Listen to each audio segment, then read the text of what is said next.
Bien, écoutez, on vient d'avoir un échange avec le président à sa demande. C'était un échange, disons, cordial, mais franc et direct.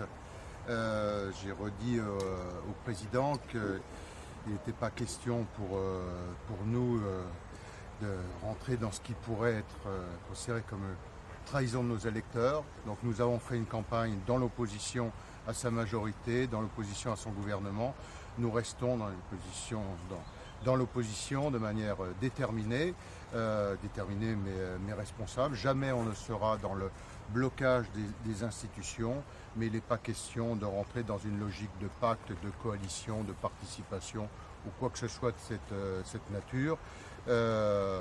Nos propositions sont connues, elles sont sur la table. Maintenant, c'est au gouvernement et à lui-même de décider de ses choix. Est-ce que le président vous a fait des propositions de bouger sur la réforme des retraites, sur d'autres projets qui sont intéressés? Je lui ai dit qu'on attendrait de voir les textes, parce que je me méfie des discours. La réalité est souvent bien différente. Nous, notre position sur la retraite, elle est connue. Il y a une nécessité de relever les pensions, de réindexer les retraites, mais ça ne peut se faire qu'avec une réforme des retraites. Et ceux qui racontent qu'on va ramener l'âge de départ légal à 60 ans et augmenter les pensions se fichent du monde et se fichent des Français.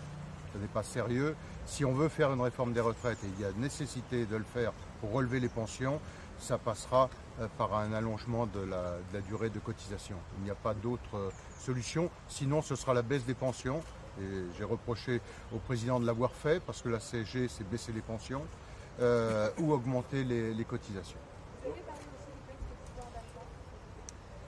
Oui, je lui ai dit que sur ce sujet comme sur d'autres, avec nos deux groupes parlementaires de l'Assemblée nationale et du Sénat, nous serons force de propositions et le moment venu, il y aura des propositions en concertation avec nos deux groupes parlementaires.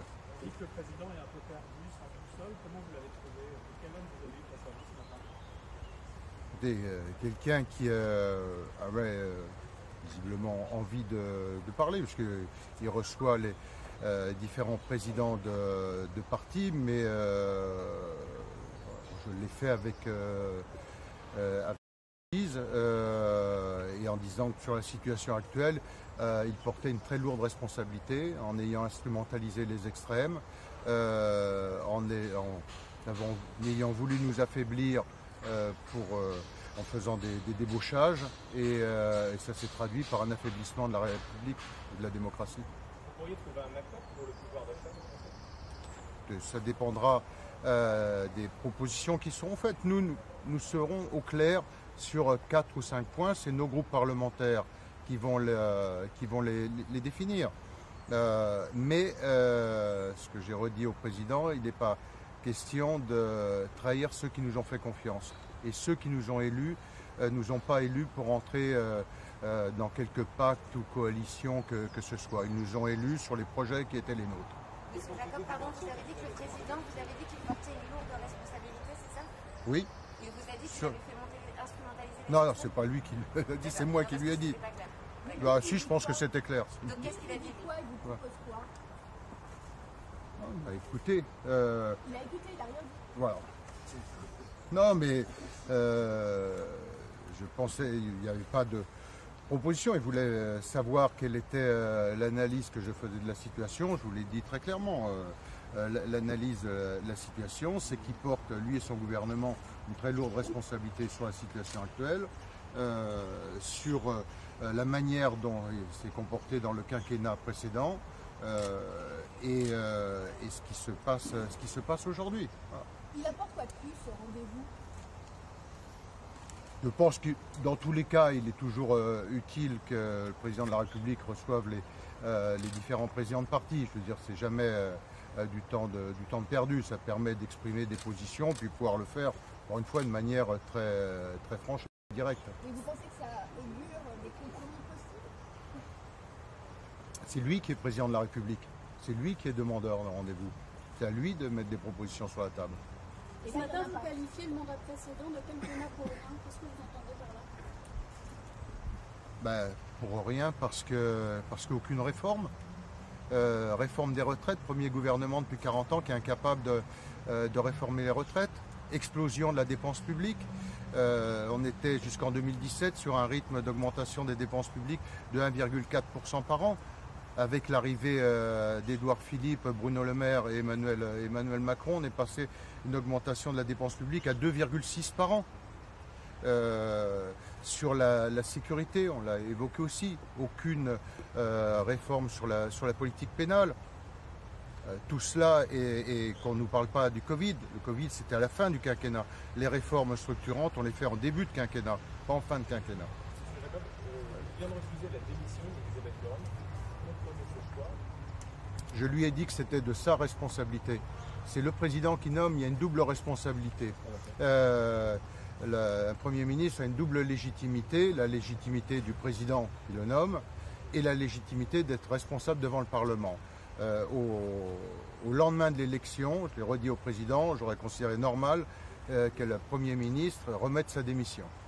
Elle ne l'a pas fait, alors il m'a expliqué qu'elle venait là de le faire.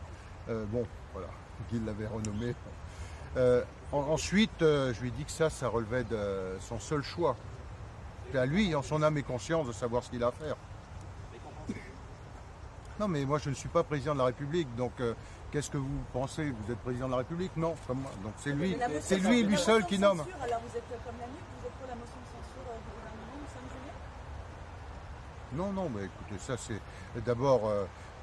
NUPS fait, je ne sais pas si c'est NUPS ou France Insoumise, parce que j'ai cru comprendre que tout ça était en train de s'éclater façon Pulse, hein, la NUPS. Donc, est-ce que le gouvernement demandera la confiance ou pas? Je pense qu'il serait bien inspiré de ne pas la demander, mais enfin, s'il la demande, nous ne la voterons pas. Peut-il proposer des postes au gouvernement ou à l'Assemblée? Je pense avoir été suffisamment clair sur ce sujet pour pas qu'il ait besoin de rentrer sur ce terrain. Bon. Bon. Bah, non, parce que je ne pense pas qu'il demande la confiance. C'est l'article 49.1 de la Constitution. Le Premier ministre n'est absolument pas obligé de demander la confiance. D'ailleurs, Rocard ne l'avait jamais demandé. Quand on est en responsabilité, on assume ses responsabilités. Vous avez évoqué la présidence de la Commission des finances. Non.